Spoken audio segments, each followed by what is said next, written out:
Hi, everyone, and welcome to episode 112 of Serenova Crafts. I'm your host, Jessica. I can be found as Serenova on Ravelry and Twitter, and as Serenova Crafts on Instagram. You can find the show notes for today's episode on my blog or in the Ravelry group. Links down below if you're watching on YouTube. Likes, subscribes, comments are always appreciated. And as you can see, I have a special guest with me again today. You guys might remember a few months ago I had Joyce on for an episode. It's Linen Lady 9 on Ravelry, right? Yes. Okay. So she's Linen Lady 9 on Ravelry, and I decided when I saw her yesterday that I'd ask her to be on because it had been a while, and I thought it might be fun to have someone back as a guest again. So here we are. So any questions or anything you can put in the Ravelry group. There is an Ask Me Anything thread. I do have the draw for the May Finished Objects thread this month as well, this episode as well, excuse me. And we're just going to kind of talk about some whips we have, and I have some books and magazines I picked up that I'm going to talk about. And yeah, so do you have a project you want to talk about first? I could, yeah. This morning when I was gathering things from the house, I saw this sitting on the couch. This is a long in progress project, which a lot of mine are. And here is I saw the, years ago when I found this, I saw that Vanna's Afghan on the front, and I fell in love with the colors. I just love the model look of the colors.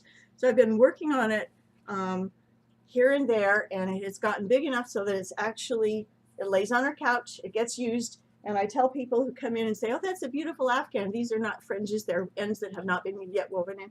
And it actually only needs, like, I don't know, maybe 2 more color repeats and then a border all around. It shouldn't take me so long to finish it, but it's one of those things that it's warm enough I don't want to sit with it on my lap. It's too big to take with me. Yeah.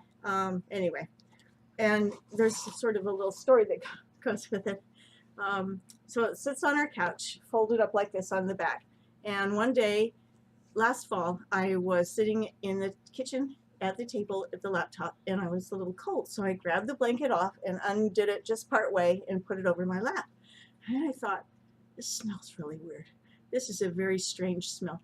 It needs to be washed. It's been used a lot. Maybe people have spilled food on it, who knows what. So I'll just throw it in the washer. So I put that in and then filled up the load with another little fleece blanket and some socks.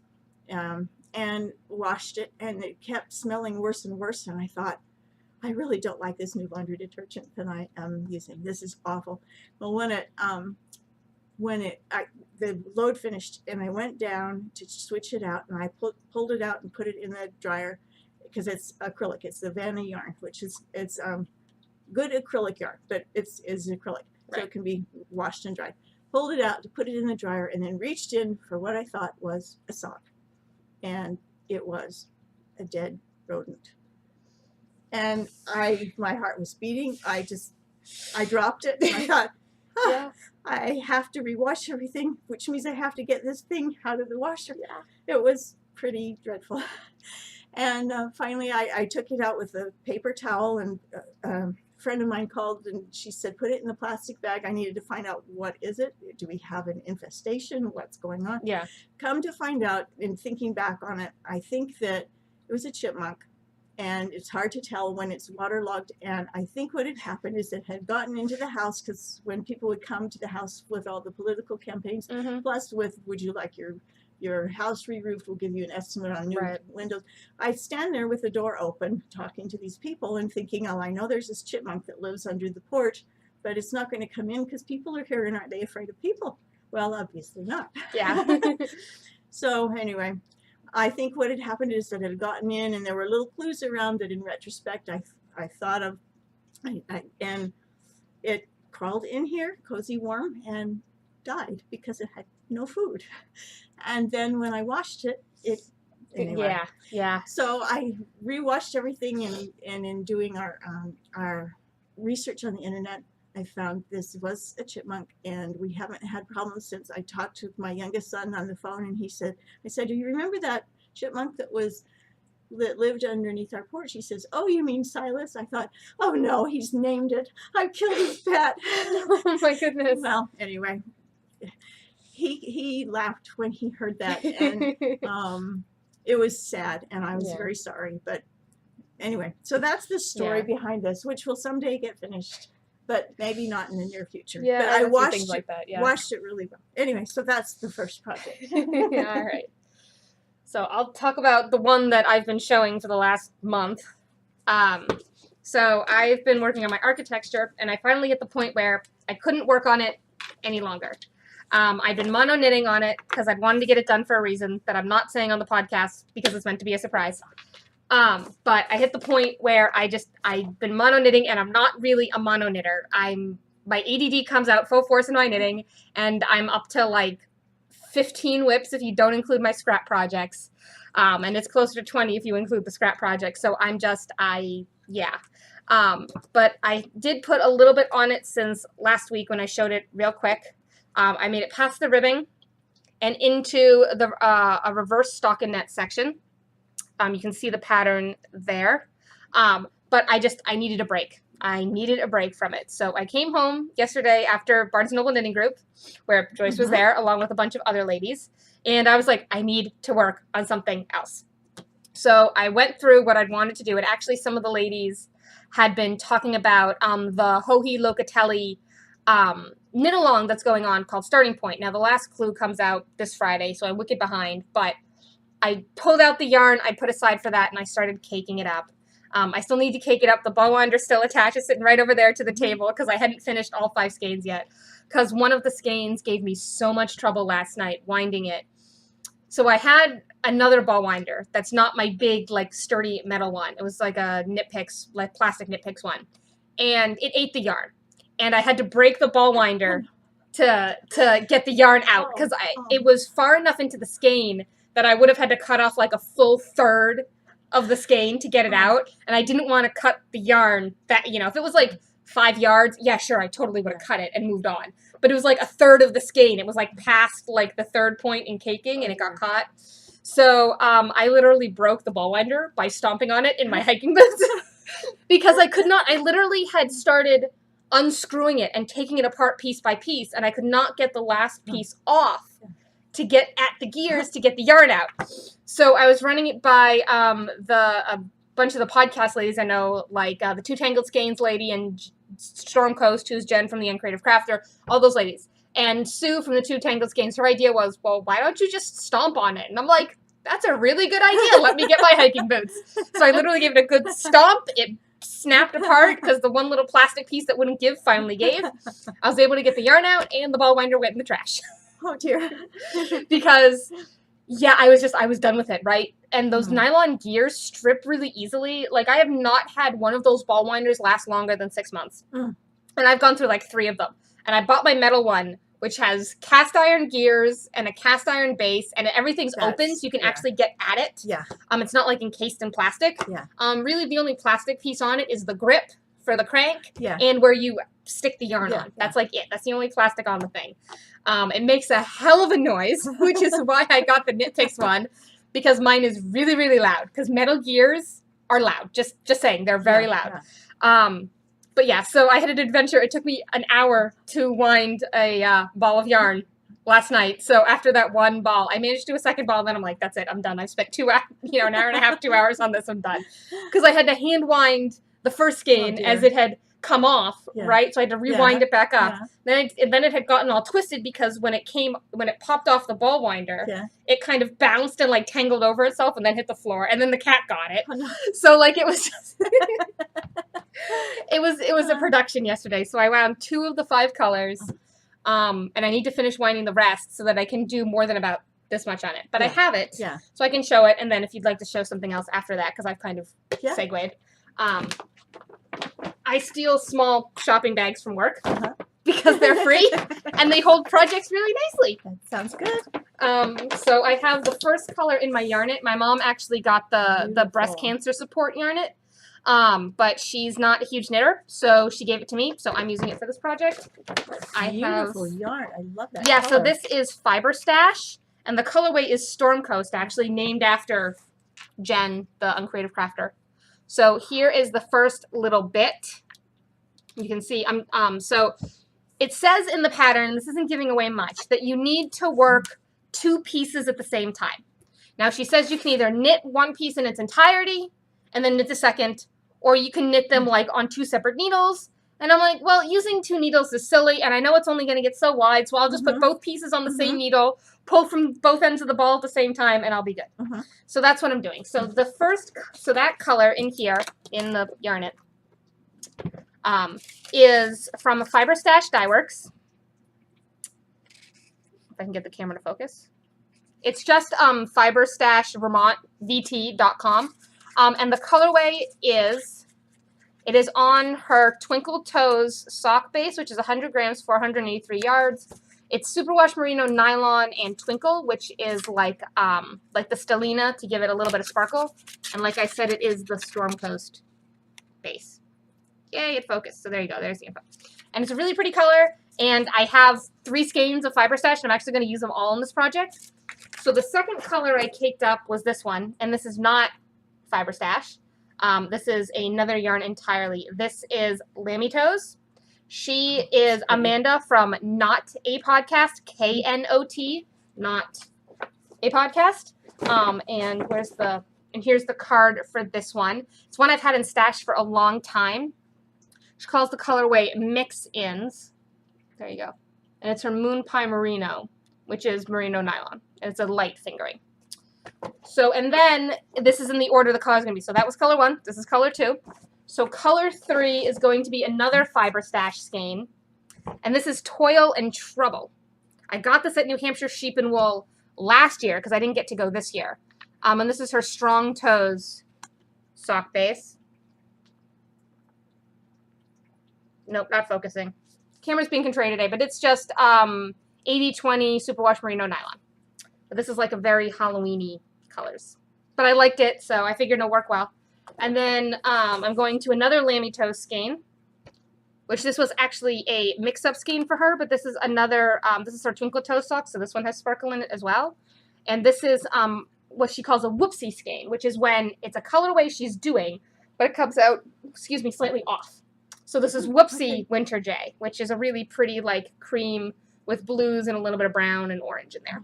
And then the last color is going to be my third Fiber Stash skein, which is another skein of her Twinkle base. So there's more sparkle in this, and it is bigger on the inside. So the blue's a little brighter than what's coming out on camera, but we don't have weird face shadows, so I'm willing to deal with muted colors because we don't have weird face shadows. So that is what is going to be, if I can hold everything up at once. This is going to be my Ho-He starting point. That is so cool. So I need to cake these 3 up today, and then I will be able to move forward on those. How beautiful. So, but yeah, so that's what I spent yesterday afternoon doing when I got home, was all that work for that much knitting. And then lastly, sorry about that, folks, had a tea spill. So we had to wipe everything up, and now we're back. So Joyce is going to go next with another whip of hers. Okay. This one is cross stitch.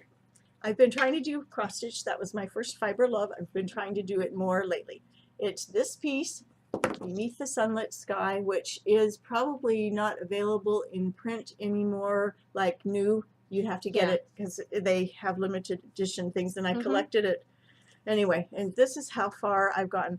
And my mother had started hers. This is done on, I think, 32 count linen. By the way, my name on Ravelry is Linen Lady 9, and anytime when I'm supposed to choose a username, that's what I tend to go for. And it's because years ago when I first started on, I guess it wasn't even called social media. This dates me, but when I was in cross-stitch groups on the internet, and we all chose usernames, and I was only doing cross-stitch at the time, so I like to stitch on linen, so it was Linen Lady, and my birthday is the 9th of the month, so Linen Lady 9. So anyway, this is on 32 count linen, and it's, Beneath the Sunlit Sky, and I just really liked it, and my mother started it, and I had been meaning to start it for a while, and then she would say, have you stitched on it at all? And finally I can say yes, and I've just been really enjoying it and spent hours doing it, and it's just, I love it. It's, I don't know, what else is there to say about it? No, there's nothing else to say. There's nothing to say. I keep meaning to get those Q snaps though, because those are really awesome. Because I have like the interlocking hoops, not like the wooden ones, but the ones that have the groove that like the inner hoop snaps into. So I have those. So those are pretty good. They are. But It kind of Yeah. depends on your fabric, because I can show you another thing that I have that I tried using a hoop on, and I end up, anyway, Yeah. I could do that in a minute. Or you can do it now if you Okay. want to. All right. So I just have one more project and then stash. So. All right. So this is the other thing that I was meaning. So I've been working on this lately, and I can't remember if I might have shown this before or I not. think you might have. This is Yeah, the when you were one on that's last time.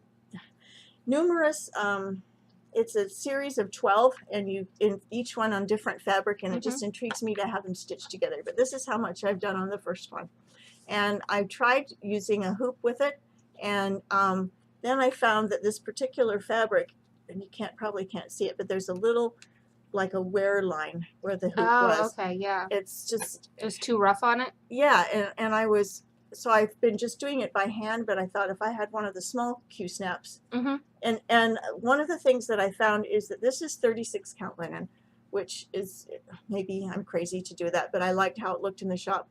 And after I had gotten the thing half finished, I went back to the shop, which is Shepherd's Bush, where they have the model, and that's out in Utah, and I go there when I visit family out there. And it looked more delicate, and I asked her if she used 2 strands or 1 strand, and she says, oh, I always use 1 strand when it's 36 count. And I thought, no wonder I've been frustrated, because it looks lush and beautiful, but it's really harder to work with. And so I thought, well, it'll be easier if I put it in Q snaps or a hoop or something, and it would maybe stretch it a bit while I'm working on it. But so I'll try Q snaps. But then I bought another. I thought, well, I could pick it out, but I thought the fabric, this size is 450. I bought another piece like this, and so what I'm planning to do is finish this as it is, then do another one over 1, and do the rest of the whole big sampler over 1, but then use this one to make it into a cute little. Oh, that would be nice. Yeah, a little pincushion or something. Yeah, to go with it. So that'd be cool. I can still enjoy it. I'm learning. I'm enjoying the process, but sometimes you have to rethink things because it's not working as well as you had hoped. Yeah. With the Q snaps, it's funny because Kevin and I have, Kevin has PVC cutters. So I'm like, I could just go to Home Depot and make my own Q snaps. That's what I did with my Nitty Naughty. I made my own Nitty Naughty out of PVC, because you can find instructions on how to do it on the internet. And you just cut the PVC to specific lengths. And you literally, it was $6.50 in parts from Home Depot to have a variable length Nitty Naughty, where I had 3. I could do a 1 yard skein, a 1.5 yard skein, and a 2 yard skein winding it up. And I wanted the Nitty Naughty, because with my spinning wheel, when I finish something, I want to be able to wind it off into a skein. Instead of just caking it up right away, I want the pretty skein to, show off. So the last project I have is, I know I showed you guys the start of it, but I don't know, I lost track of the last time you saw this. But I picked up my Find Your Fade again. I don't have a progress marker in it, but I will put one in after today's episode so that next time you see it, you'll know. And the next time you see it, it should be onto color 2 at least, because the pattern, you can use up to 7 colors in the pattern. I'm using 5 for this one. Now, if you guys remember when I went to Stitches United at the end of April, I bought a kit to do a full 7-color fade. But I started this one first, so I'm going to work on this one. And it's going like orange to brown, because I thought it would be a nice like monotone. So they're all like the same darkness. There's not a really bright one that sticks out compared to like a really dark one in tone. So like if I took a black and white picture, they'd probably all look close. Is that supposed to be like the look of it, or do some people have dark to light? Some people do dark to light. Some people alternate colors. It's all about customizing it for you. But I went stash diving, and I'm like, I have a surprising amount of brown and orange. So I'm like, well, these colors go together, and I need more neutral things in my wardrobe, because I have a lot of bright stuff, but I don't have a lot of neutrals. So I'm like, this will be a nice kind of mid-range. It's still got some color, but it's more neutral. I can wear it with a whole bunch of stuff. Of course, the kit I got is like gray to like red through like orange brown in the middle, so it's like a crazy color. But so here what it is. It looks like a very odd shaped shawl at this point. Which way am I going here? This way. So I'm almost up to the second eyelet section. I have a few more rows to do here in the stockinette, and then I do another eyelet, and then I go into the next color. So next week when I record, there might be another color in here. We'll see though, because next week I'm going to Canada on Friday. So I don't know when I'm going to record, and I don't know how much knitting time I'm going to have, because I had today off, but then I'm opening at work and doing like 8-hour days. Thursday, Friday, Saturday. I have Sunday off, and then next week I'm working Monday through Thursday, and then I'm leaving Friday for Canada. So we will see how much time. I might have to record like in the bedroom, like when Kevin gets home from work one night or something, because yeah, I want to get an episode out before I go to Canada. We'll see when it comes out next week though. But it's basically when I have 10 minutes. But yep, so here's the fade, and you can see the eyelets there. Beautiful. The pattern's pretty simple. I am doing one modification on it. I didn't like the look of the decrease that the pattern says to use. It is a double decrease in the center here. I don't think that's giving away too much since it's pretty obvious you're working a decrease in the middle. Because it is a paid pattern, I don't want to give away too much. So instead of doing the decrease the designer says, I'm doing a center double, which is slip 2 together as if you're going to knit 2 together. But you don't knit them. You just slip them to the right-hand needle as if you're going to knit. Then you knit the 3rd stitch, and then you slip the other 2 back over. And that gives you the center double, because I wanted a more defined line down the center of the shawl than the decrease the designer put in would give you. I like the look of that line of stitches. It's really pretty. So that's my one modification to the shawl. I'm doing everything else as written, but that's just something I tend to do. If I don't like the way a decrease is leaning or looking, I'll tend to change it out for another one. I'm still doing the decreases where the pattern says. I'm still doing all the lace the pattern says, where it says to do it. But sometimes I will switch out increases or decreases for ones I like the look of better, just to make them a little cleaner or a little, because like when I did my campsite, because I have 2 shawls blocking, actually I'll pop in a picture right here so you can see them.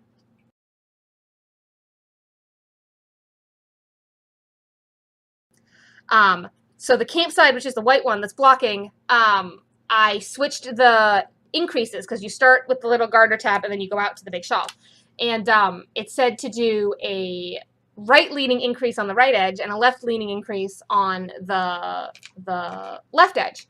But that adds a weird bump in, so I switched it to a right leaning increase on the right and a left leaning increase on the left, because I liked the smoother way the edge then grew out of the garter stitch edging. It's just a personal preference for how it looks, but it's just something I like a little bit better. It looks a little cleaner to my eye. So that's like another thing I'll do is I'll switch up increases. I'll still do the increase where the pattern says. I just might do a different increase than what the pattern says, or a different decrease for that matter. See, now that's one advantage, being slow to the party, so to speak. It's been on my list. This one, the Find Your Fade, is on my wish list, and then the campsite, I have yarn, but I haven't started. Right. But I can learn from what other people find to do. Yeah. And so I just like how it makes the edge cleaner. So like think about when you're doing during a toe up sock. Yeah. When you do the toe, you want the stitches to lean one way on one side and lean the other way on the other side, so that it just grows out of the increases naturally. Yeah. So I basically did that, but they were switched on the campsite so that it left like a little bump on each side every time you increase. So I just switched them so that it was more, it was a smoother growth of stitches on each side. Okay. So now that I'm thinking about it, I think it was a make one left on the right and a make one right on the left, and I switched it to a make one right on the right and a make one left on the left. Okay. Because then it grew the way I liked. Yeah.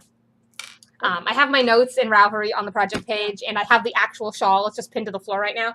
So I can take a picture of it completed and put it up, because actually I never updated the picture on my Rav project page. It's still like a picture of the shawl when it was about this big while I was still knitting it. And I finished that shawl last year. And by last year, I mean it's literally a year to the day almost. Literally, I finished that June 10th, 2016, and it's June 7th right now. Yeah. So it's almost a year to the day since I finished that shawl, and it's finally getting blocked. But part of the reason is I came across it as I was going through Kevin and I use our second bedroom as kind of a catch-all, where stuff we don't need or things we're not using immediately kind of all go in that second bedroom, because we don't have kids, we don't have a roommate, we use the master, so we don't need the second. And I started going through stuff because we're going to be moving, and I found it. I was like, oh crud, I need to block these. So this morning I pinned it out while I was waiting for Joyce to arrive. So is there anything else you want to talk about before I talk about some books I got? Yeah, just I have other things, but so this is just a little thing I learned how to do. I took a class at the yarn shop, to learn how to make this little cute bag. and with a zipper in it. And I wanted to learn how to do zippers. And I know there are tutorials, but I also like taking classes. So it was just fun. And the reason is, so the project bag that I got from Shepherd's Bush, which fits this piece in that I showed, it's this project bag here. And I've seen a lot of people making project bags, and you could do it flat for cross-stitch things, or you could do them little for notions, or make them bigger and box the corners. to make it for a knitting bag. And I want to be able to do that kind of thing. So I thought that would be fun to do. That's really cool. So yeah, I still haven't learned how to do zippers yet. I can like do like pajama pants with like a drawstring, but I haven't quite managed zippers yet. Okay, and I had a couple others, but we can save that for another time, or I could just show one other. Yeah, you can show one other, and then I can go into stuff that came in the mail or stuff that I bought recently. Okay, this is my cameo shawl, and it's been a long time in the process, and it's to the point I made some modifications at the yarn shop where, anyway. It's just a little tangled, so I was trying to get it. Added in some extra eyelet. There we go. Eyelet. Rose, and it looks nice though. Now it's ready for just the lace edging, and I had found an alternative lace edging and messaged the knitter on Ravelry, and she sent me the pattern. So it's been so long since I've done this. I need to sit down and figure out where I am and how much needs to be done, and count the stitches on the needles and see, should I just go the right number? Yeah, and should I do the lace edging that it came with, or should I do the alternative one? And anyway, I like both, so this is something that would be good color-wise and lightweight to finish for summer. Yeah, so it would be nice. Yeah, nice summery, like that nice light blue with the cream. Yeah, it's really nice. Yeah, but you get to the points in a lot of projects where they're hard. You're stuck. You've got to think about it. You've got to count it out, and it's like every project needs something that more attention than just grab it and go. Right. So that's why I try to keep a lot of notes and write down a lot of what I'm doing, so that if I put something down for 6 months, which has happened a lot, I will start a project 1 year, finish it 2 years later. If I don't write down those notes, I'll go back and I'll be like, what am I doing? So being able to like look at my notes either on Rav, or I've actually gone back to using my iPad and the Knit Companion app, because I was getting too many paper copies of stuff sitting around, and I kept losing them, or a couple of times Kevin tossed them out, not realizing I was still in the middle of using it. Because that's what I get for leaving stuff on the dining table. And I know he didn't mean to do it on purpose. It was a complete accident on his part. It was just in a pile of stuff, and he just assumed everything in the pile was trash, because 95% of it was trash, and then the one thing I needed was, of course, the thing he tossed. I love him anyways, but crap happens. It's one of those things in life where you just learn to roll with it. So, but if it's on the iPad, it can't go anywhere, because So now I did get in the mail my next club installment from Erin Lane for the There and Back Again club. This is the 3rd installment, because we are now halfway through the year. So again, you get 6 installments, halfway there now. I've only knit the first one. The second one was a hat that I just have not gotten around to, because life has been crazy. I've actually picked up a lot of hours at work for various reasons, mainly people being sick or deaths in coworkers' families, which is a really bad reason to have to pick up hours. But at least, I'm the person who was available to be there. So like the paycheck I'm getting this week is going to be really big, because I get both time and a half for working Memorial Day, and I get overtime for the week before because I went over 40 hours.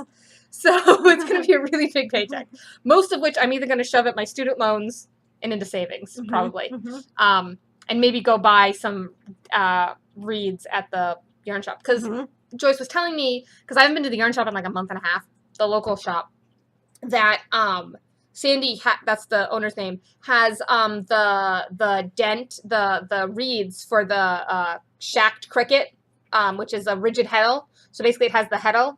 She has them on sale at 50% off, and I have one for fingering and one for like worsted heavy DK. But if I could get one for like bulky and I could get one for like sport, I'd have like the range, and I'd be really happy. Because the fingering one I can also use for lace, though I can't use it for like cobweb, but I can use it for like regular lace.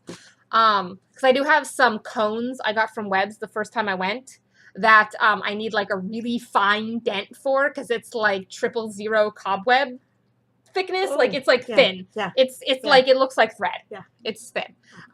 But so I have 2 dents right now, the worsted dent and the fingering dent. So need to go get that. But anyways, back to the Erin Lane thing. This is the bag that came with it because this installment's theme was Erebor, the Lonely Mountain. So you have the bag with the dwarven runes on it. Awesome. What's the name of the language? Kuzdal, I think is what they call their language. The dwarves call their own language, and it's a nice like boxed bottom bag, so it'll sit up. And she has these like snaps, which like you can use as like a yarn guide? like a hook, or like a hook for something to hang it yeah. off of something, and it's just a nice drawstring. Yeah, this is my continuing birthday gift to myself from 2016. So cool. And we got a copy of the pattern, but also she always sends a little bit about the location. So this is Erebor, the Lonely Mountain. And it just goes on to talk about like why the location is important in Lord of the Rings. So, you know, it's where Smaug was. If you guys have seen the Hobbit movies, you're familiar with it. You know, but still, like, it gives the location and the date and things that happened, and basically a summary of like the final like 5 chapters of the Hobbit. And then this is the socks. So you get this is an exclusive pattern for a year, but the socks are called the Lonely Mountain, and they have a cable on the front. So it'll be a really nice like cabled sock. You can see there the cable, right? Oh, So it runs up the center of the foot, and then it goes into these like diamond patterns up into the cuff. And so this year's, and these are all exclusive colors from Hand Dyers, and this one is from Destination Yarn. It's their postcard base, which is fingering weight. It's 75-25 superwash merino nylon. It's a light fingering at 463 yards, and the colorway is Lonely Mountain. So there's the card, Destination Yarn. There's the info, and then here's the yarn. It's a really nice grayish taupe, but there's flecks of what could be red, but are almost brown in it. So I think this will be really pretty socks when I finally get around to working it up, because I still need to knit the Lothlorien hat, which was the second installment. Can you tell I've gotten a little behind? But I've just been keeping it all in the mailer it came in, because it's that way I don't lose anything. Plus, So then it feels like opening a present every time you get it out. So, but yeah, I've just been keeping it in the mailer, and that came on Saturday of this past week. It came like the end of this past week, because she mails them out at the end of like the 2nd month in the cycle. So, there we go. So that was that. And then all that's left is I picked up some books over the last couple of weeks. I picked up my usual Piecework, because I always pick that up. It's the one magazine I always buy. It's Piecework. It's their lace issue, because they have a yearly lace issue. So this is the May-June one. They always do a lace. The gauntlets on the front were inspired by a veil someone knit for their wedding. That's like a similar pattern. And there's lots of other stuff in here. There's some like tatting. There's some like Irish crochet. Where's those socks? There was this like incredible pair of socks in here. Talk about trimmings. They have like really fine lace, like they made in like the colonial era in here. I'm looking for a specific sock pattern. They have like tatted lace edging for handkerchiefs in here, which I don't really know how to tat, and it's really hard to find left-handed resources for learning how to tat. So here, these stockings are really like something. They're really something. I can tilt it. Yeah, you can see the lace stockings, right? They like tie at the knee because they're so high. You need to keep them up somehow. They are impressive stockings. So, but yeah, there's a lot of, I like Piecework because I actually enjoy the articles in it, not just the patterns. So there's some really interesting historical stuff in here. And then at Joann's, I picked up this. It's from Hand Woven. But it's a special edition for little looms, rigid heddles, inkles, and pin looms. And it's got a whole bunch of scarf patterns in here, a couple of which I want to try because they look awesome, and just lots of good tips and tricks. And then I picked up a couple of resource books because they were on sale at Barnes & Noble.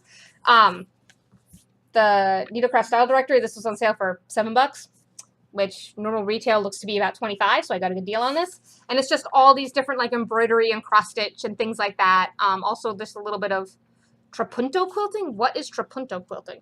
I think, is that where you put stuffing in it? It looks like it. You cut the back and you have something on the top that you.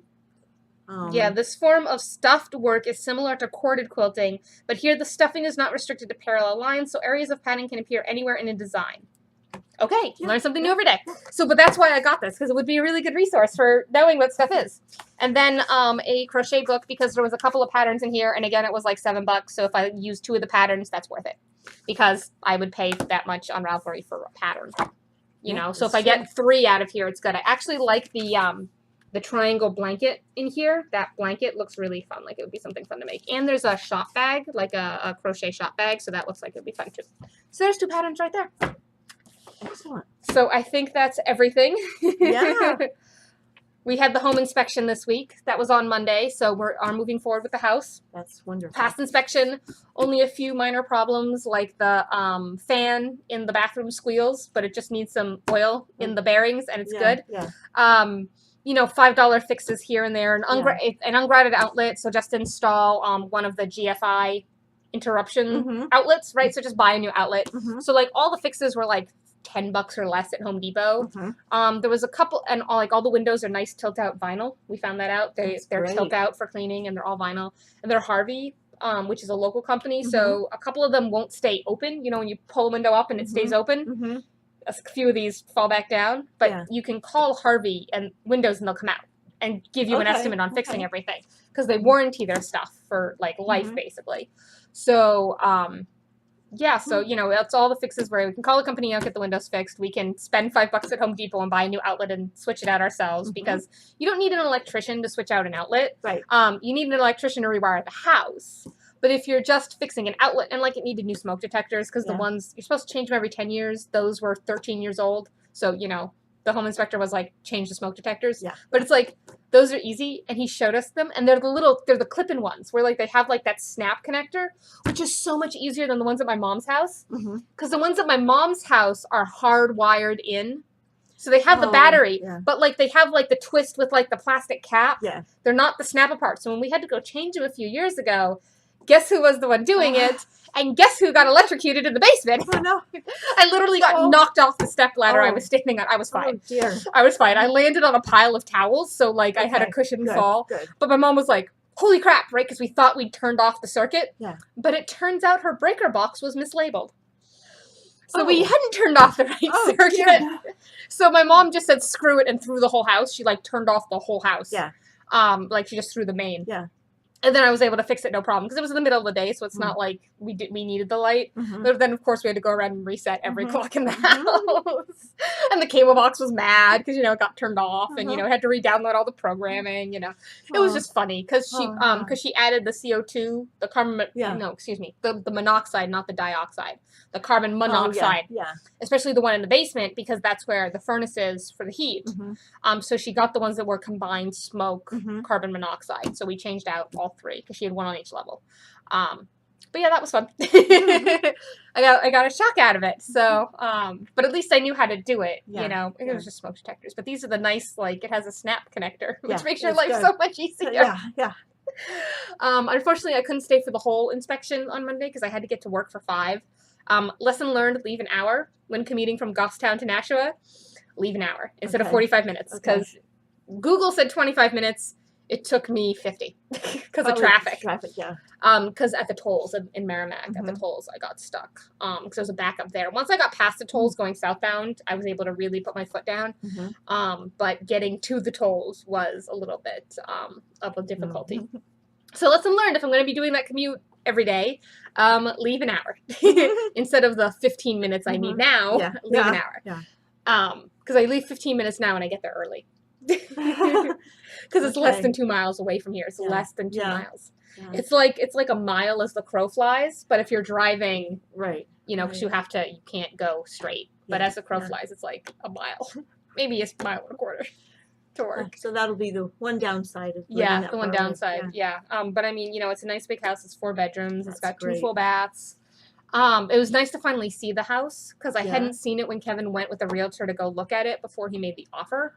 But it was nice to actually see the house. And now that I see it, I feel a lot better about it because I was a little like, I haven't seen it. I don't really know. I'm trusting Kevin's judgment on this. It's his name going on the mortgage, so like I have to trust his judgment on this. Yeah. But now that I've seen the house, I'm like, oh, okay, I feel a lot better about this now. Yeah. Because I'm like, oh, all right, so I've pretty much decided I'm gonna try to claim one of the upstairs rooms as like a knitting crafting That sounds awesome. room. Wonderful. Kevin doesn't know I'm gonna try to claim the room, but I'm totally gonna try to claim the room. But unfortunately, because they finished the attic, the 2 upstairs bedrooms, the eaves of the roof formed the ceiling, so your wall, like the wall of the bedroom, is only like 2 feet high, which means that I can't put my full 6-foot bookshelf. It wouldn't even fit on the upstairs floor because the ceiling up there isn't 6 feet tall. Okay. So because the building inspector, who was 6 foot and was wearing a kilt, by the way, like big burly Scotsman wearing a kilt doing the home inspection, it was the funniest thing. Oh, awesome. He couldn't stand up straight upstairs. And Kevin's head was almost brushing the ceiling, and he's like 5'6", 5'7". So you can't get a 6-foot bookshelf up there. Not going to work. So you have to have this shorter. You have to have like the short, 4 foot like 2 bookshelves, So I'll have to get some of those. But my computer desk will go up there fine. And I can put I can stack my bins that I keep my yarn in up there fine. So might actually put some shelving on the ceiling because it's sloped. So if I could screw into the beams for the ceiling, I could actually do some deep shelves that would come out so that I had some storage space that way. I mean, right now they're kids' rooms because the couple that was living there is moving out, so they're painted as kids' rooms, but whatever. But the master's on the main level, and then there's a 4th bedroom in the basement because they finished like 3/4 of the basement into like a family room, and there's a laundry room. Wow. And we're lucky in that they're leaving all the appliances. So they're not only leaving like the stove and the fridge, which has the indoor water, which is really nice. Yeah. They're also leaving the washer dryer, which is nice. And I'm excited because it's a top-loading washer. Because I don't like front-loading washers. Yeah. And if you want to do a knitting project where it involves felting, I was just going to say, you need the top loader because you need to interrupt the cycle and But it's a top loader, so I'm like, yay, top loader. Kevin's like, why are you happy about a top loader? I'm like, just trust me. I'm really glad it's a top loader. Also, when you have a front loader, don't you have to get special stuff to clean the actual washing machine? Yeah. That seems just like an extra step. Yeah. I've had top loaders forever, so. Yeah, and I grew up with a top loader because when my mom and I moved into the house, she bought top loaders, and she bought like extra large capacity ones. Because my mom and I both had queen size beds. I was given a bedroom set as I was going into elementary school, and it came with a queen size bed frame. And my mom has a queen size bed. So with 2 queen size beds, that means the loads of laundry are rather large, even when you just do one bed, let alone both beds. So she deliberately bought a washing machine and a dryer that you could put a queen size comforter in. So think about how high capacity that has to be. Yeah. Actually, they could do a king. That's amazing. Because my mom was like, well, if I ever get a king. So my mom thought she might upgrade to a king, and then she just went screw it and kept the queen. But yeah, so she deliberately bought a washer dryer so that she didn't have to go to the laundromat to wash the bedding. So, Oh, that makes me think I should give it a try. We have a queen-size bed, and I have a bedspread that I had to take to a laundromat, and it had been years, but you think it's a bedspread. Right. Well, our cat, who's been gone for 4 years now, and there's still a stain from when he was ill. I'm thinking it's time to take it back to the laundromat, but maybe it'll fit in the capacity. And it's you can fit more in a top loader than you can in a front loader, and because they can make the drums bigger because it's supported from underneath and it's rotating from underneath as opposed to having to be mounted on the side and supported with tracks. Yeah. So this has been our laundry talk for the day. But it's a thing where people don't necessarily leave washer dryers when they sell the house. I think it's getting more common these days to leave them. But I know that when my mom bought her house, keep in mind that was 2000, so that's literally 17 years ago because we moved in July of 2000 into the house, so it's literally been 17 years. She had to go out and buy the washer dryer because the previous owners took them when they moved out. Yeah. And sometimes people don't even leave kitchen appliances. If they bought something that they really like, they have every right to take it with them. It's theirs. Yeah. So the fact that they're leaving it is really nice. Because Kevin and I were thinking we might have to go to the laundromat for the first 6 months because it's a lot to buy this house, and Kevin's like draining his savings, and he's getting the mortgage, and so it's a lot of money up front to buy a house. So we thought, oh, crud, if they don't leave the washer dryer, we're gonna have to go buy them. But we wait a little bit so we could save up the money, and it's like, oh, I don't want to pay for my laundry for another 6 months. I've already been paying for it for 3 years because the building has washer dryer, but it's like $225 to wash something, and then it's another $250 to dry, and I'm just like, $5 to do your laundry. One load, let alone if you have 2 or 3, or if you're like me and you're washing the bedding and 2 loads of clothes, and because I try to wash our bedding fairly often. It can add up. So, I'm like, yes, they're leaving it. Thank you. So, yeah. Probably won't do anything with the yard this first year. But I'm hoping to maybe at some point do like raised a couple of raised beds. Not take over too much of the yard, just do like 2. But I like flowers and I like gardening. And this apartment is a death wish on plants. Because it just does not get enough sun. It just doesn't. We're on the northwest corner of the building, which means we get like no sun. We get like 2 hours of direct sunlight a day in the summer, and like no direct sunlight in the winter at all. That's not enough. And that's not enough for plants. Even for like plants that say they're low light, it's not enough light. And besides, Kevin likes a cave, so he will close the blinds and turn them so like you get no light in here at all. I told him he can only put blackout curtains in the bedroom at the house because he wanted to put blackout curtains out here when we moved in. I'm like, no. I let him have the blackout curtains in the bedroom. That's fine. It means we don't go blind at 5:30 in the morning when the sun rises and we're trying to sleep. But no, I won't let him put blackout curtains in the rest of the house. I like daylight. I like vitamin D. I like not, getting sick from lack of sunlight. He seems to not care. I'm just like, no, dude. No. So. All right, I think that's everything. If you'd enjoyed it, you can look us both up on Ravelry. Feel free to say hi. Like I said, likes, subscribes, comments are always appreciated. And it was great having Joyce here again. Having someone to talk to is really nice. Great, and it makes the episode a lot longer with someone here to talk to. But again, thanks for watching, everyone. And I will hopefully see you next week before I go to Canada. Bye! Hey, just popping in at the end here real quick because I realized I forgot to do the draw for the May finished objects thread before Joyce left. So I'm popping in right now to do the draw, and then that'll be it. And I hope you guys enjoyed having her as a guest on the episode. I know I enjoyed having her here. So let's go to the page and pull it up. So there were 14 entries in the thread. So I'm going to do 2 to 14 on my phone, click the randomize button, and 7. So number 7 is the winner. That is Phoenix Fire. Congrats on winning. That looks like a fade, maybe? What is that? I'm curious. No, Everyday Shawl by Jenny F. Ooh, that is pretty yarn. Anyways, you guys can go look in the finished objects thread. But number 7 is the winner, Phoenix Fire. Congrats. To those of you that might have sent me things for previous wins and I haven't got back to you yet, I'm really, really sorry about that. Stuff has just been crazy. If I forgot about you, send me a PM. I already got a PM from one person, and I'm going to send it to them like today or tomorrow. But if you need to get a hold of me for any reason, feel free to DM me on Ravelry. Really sorry about that. But congrats, Phoenix Fire, for winning number 7 with your Everyday Shawl. And I will see you guys all next time. Bye.